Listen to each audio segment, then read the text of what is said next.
Good morning, dear students. Standard 8A, Subject Science, Chapter number 16, Reflection of Light. विद्यार्थी मित्रांनो, आपण मागच्या तासिकेला याच्यामधले जे काही इम्पॉर्टंट वर्ड्स आहेत आणि त्यांचे मीनिंग अभ्यासलेले आहेत. आय होप तुम्ही सर्वांनी ते लिहिले असेल आणि तशाच प्रकारे पाठांतरसुद्धा केलं असेल. तर आज आपण रिफ्लेक्शन ऑफ लाईट याच्याविषयी माहिती घेऊया. इथे जर तुम्ही पाहिलं तर रिफ्लेक्शन म्हणजे परावर्तन आणि लाईट म्हणजे प्रकाश. प्रकाशाचं किती महत्त्व आहे हे आपल्याला माहीतच आहे.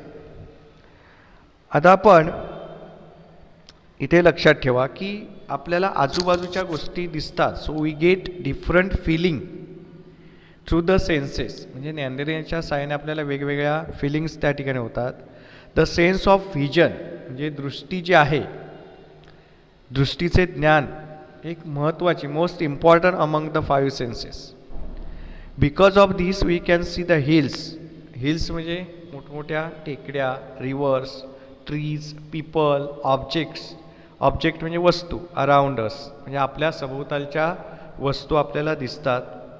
So only with this we can see the beautiful view of nature like clouds, rainbows, flying birds, moon, star.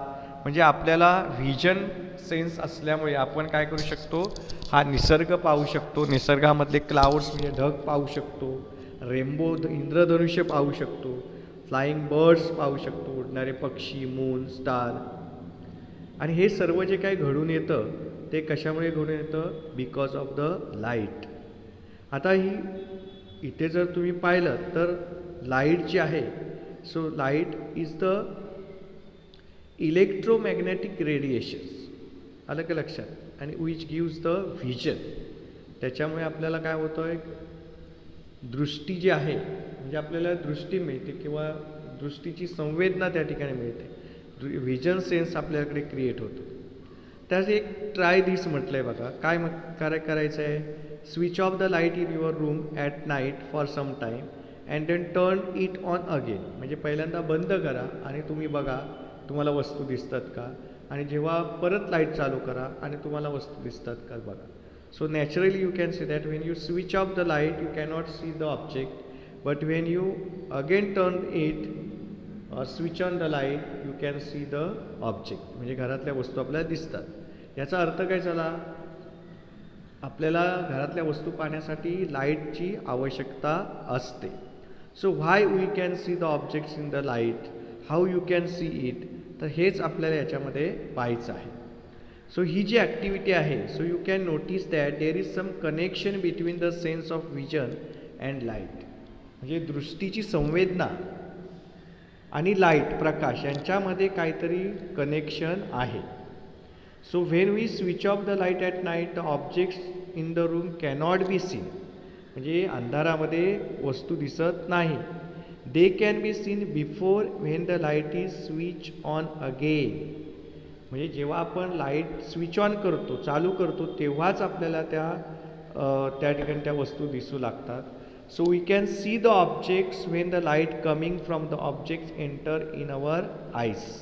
त्या वस्तूपासून येणारी जी लाईट आहे, प्रकाश आहे, तो जेव्हा आपल्या डोळ्यामध्ये, आईजमध्ये एंटर करतो तेव्हा ती वस्तू दिसते. आणि मग तो वस्तूकडून येणारी जी लाईट आहे, the light entering our eyes may be emitted by the object or by reflected by the object. Emitted by the object म्हणजे त्या पदार्थातून लाईट आलेली असेल, किंवा रिफ्लेक्शन म्हणजे त्या पदार्थावरून रिफ्लेक्शन झालेली लाईट आलेली असेल. So what is mean by light reflected by an object. म्हणजेच एखाद्या ऑब्जेक्टवरून लाईट परावर्तित होते, रिफ्लेक्ट होते. म्हणजे काय होतं हे आता आपण पाहूया. तर त्यासाठी इथे विद्यार्थ्यांना एक साधा सोपा प्रयोग आहे आणि त्या अगोदर आपण रिफ्लेक्शन ऑफ लाईट म्हणजे काय ते पाहूया. तर रिफ्लेक्शन ऑफ लाईट म्हणजेच when the light rays fall on the object their direction changes.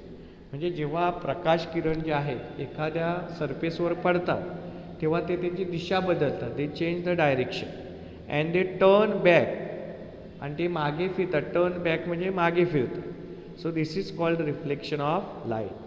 So when light rays fall on object, their direction changes and they turn back and ते मागे फिरतात. So this is called the reflection of light. आता हे आपण एका साध्या सोप्या एक्सपेरिमेंटने कसं दाखवायचं, तर त्यासाठी मटेरियल काय काय पाहिजे बघा. टॉर्च लाईट पाहिजे, battery, mirror, stand for hanging the mirror, black paper काळा कागद, कोम म्हणजे कंगवा, white paper drawing board. Activity काय करायची आहे. Fit a white paper tightly over a table or drawing board, leaving out some portion in the middle of the comb, cover the rest with black paper. म्हणजे आपण middle portion जे आहे हे middle portion open ठेवायचं आणि बाकी black पेपरने कंगवा जो आहे तो बंद करून घ्यायचा. So that a light can only pass through the open central portion. Hold the comb perpendicular to the white paper and throw torch light on its. म्हणजे इथे आपण जो कोंब ठेवलेला आहे याच्यावरही टॉर्च लाईट जी आहे ती टॉर्च लाईट इथे पाडायची. इकडे आपण मिरर आहे आणि कोंब ठेवलेला आहे. Central portion. Adjust the comb and torch so that to get light rays on the white paper. White पेपरवर आपल्याला व्हाईट पेपर जो आहे या व्हाईट पेपरवर आपल्याला लाईट मिळेल अशा पद्धतीने रचना करायची आहे. Now keep mirror in the path this ray of light as shown in figure. म्हणजे मिरर जो आहे हा मिरर त्या ठिकाणी ठेवायचा आहे की जेणेकरून आपल्याला या पिक्चरमध्ये जसं दाखवलेलं आहे तशा पद्धतीने ते ठेवायचं आहे. आता इथे काय म्हटलं आहे बघा. What do you observe. या ॲक्टिव्हिटीमध्ये तुम्हाला काय दिसून येतं. So in this activity the rays which fall on the mirror get reflected and travel in different direction. म्हणजे आरशावर जे प्रकाश किरण पडले आरशावर ते काय होतं डिफरंट डायरेक्शनने त्या ठिकाणी काय झालेले आहेत गेलेले आहेत. The rays falling on the any surface are called incident ray. म्हणजे या कोममधून या आरशावर प्रकाश किरण जे आहे ते प्रकाश किरण पडलेले आहेत आणि ते त्यांची दिशा जी आहे ती दिशा बदललेली आहे. ते तुम्हाला चेंज इन डायरेक्शन दिसते. म्हणूनच इथे एक लक्षात ठेवायचं आहे. So light rays which fall on the mirror get reflected and travel in different direction. The rays falling on any surface are called incident ray. ही डेफिनेशन आहे. The rays falling on any surface is called incident ray म्हणजे आपाती किरण. The point at which an incident ray falls is called point of incidence. त्याला आपण point of incidence असं म्हणतो. The rays going away from the surface after reflection they call reflected rays. So the direction of the reflected rays is decided by the some rules and these rules are called laws of reflection.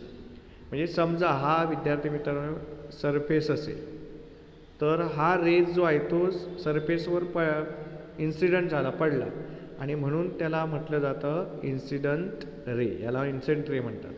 आणि हा रे काय झाला परत फिरला मागे turn back and therefore it is non as reflected ray. आणि हा जो पॉईंट आहे ज्या पॉईंटमध्ये इन्सिडंट रे पडतो त्याला पॉईंट्स ऑफ इन्सिडन्स असं म्हटलं जातं. म्हणजे या डेफिनेशन विद्यार्थी मित्रांनो तुम्ही लक्षात ठेवायचे आहेत. Incident ray, point of incidence आणि रिफ्लेक्टेड रे ह्या डेफिनेशन परीक्षेमध्ये विचारल्या जातात आणि तुम्हाला त्या पाठांतर करायच्याच आहेत. आता आपण लॉज ऑफ रिफ्लेक्शन जे आहे हे लॉज ऑफ रिफ्लेक्शन पाहूया. अगदी सोपं आहे. तुम्हाला इथे काय करायचं आहे पी क्यू लाईन काढायची आहे. त्याच्यानंतर तुम्ही इन्सिडंट रे काढायचा आहे ए ओ. त्याच्यानंतर ए ओ काढल्यानंतर इथे आपण एक नॉर्मल काढायचं आहे ओ एन आणि इकडे आपण ओ बी हा रिफ्लेक्टेड रे काढायचा आहे ग्रीन कलरने दाखवलेला आहे. आता इथे जर तुम्ही पाहिलं तर पी ओ एन हा जो अँगल आहे आणि एन ओ क्यू हे 90 डिग्री आहे. दोन्ही कसे आहेत 90 डिग्री. आता याच्यातलं तुम्हाला सांगितलं की incident ray the ray which is falling on the surface The normal, the perpendicular line which is on the surface of the mirror, it is normal. Reflected ray दाखवला आपण. So the ray which is go away from the surface, it is reflected ray. And the angle of incidence, so angle between incident ray and normal, angle of incidence, it is denoted as I. And angle of reflection, म्हणजेच angle between reflected ray and normal, it is denoted by R. म्हणजे इथे आपल्याला काय काय मिळालं आहे बघा. Incident ray मिळाला आहे, रिफ्लेक्टेड रे मिळाला, नॉर्मल आहे, नॉर्मल म्हणजे मराठीमध्ये स्तंभिका म्हणतो, लंबरूप रेषाखंड. अँगल ऑफ इन्सिडन्स मिळाला आहे आणि अँगल ऑफ रिफ्लेक्शन मिळालं आहे. आणि त्यावर आपण लॉज ऑफ रिफ्लेक्शन सांगायचे. लॉज ऑफ रिफ्लेक्शन म्हणजे प्रकाश परावर्तनाचे नियम. तर पहिला नियम कसा आहे बघा. The angle of reflection is equal to the angle of incidence. म्हणजे कोण angle I is equal to angle R. I आणि आर हे कसे असतात, एकमेकांशी एकरूप असतात, समान असतात. जर आय 30 डिग्री असेल तर आर सुद्धा 30 डिग्री असेल. Second, the incident ray, the reflected ray and the normal lie in a same plane. Incident ray, reflected ray आणि नॉर्मल हे एकाच प्लेनमध्ये असतात. प्लेन म्हणजे पृष्ठभाग, एकाच पृष्ठभागावरती असतात. And third, incident ray and reflected ray are on opposite side of the normal. बघा इथे ही नॉर्मल आहे, त्याच्या एका बाजूला इन्सिडेंट रे आहे आणि दुसऱ्या बाजूला रिफ्लेक्टेड आहे. म्हणून म्हटलं की incident ray and the reflected ray are opposite side of the normal, म्हणजे नॉर्मलच्या दोन्ही विरुद्ध बाजूला असतात. आता इथे आज विद्यार्थी मित्र आपण रिफ्लेक्शन ऑफ लाईट पाहिला आणि लॉज ऑफ रिफ्लेक्शन हे दोन गोष्टी आणि इन्सिडेंट रे, रिफ्लेक्टेड रे, नॉर्मल यांची आपण डेफिनेशन पाहिलेली आहे. तर सर्व विद्यार्थ्यांनी ही डेफिनेशन्स आणि लॉज ऑफ रिफ्लेक्शन पाठ करायचे आहेत.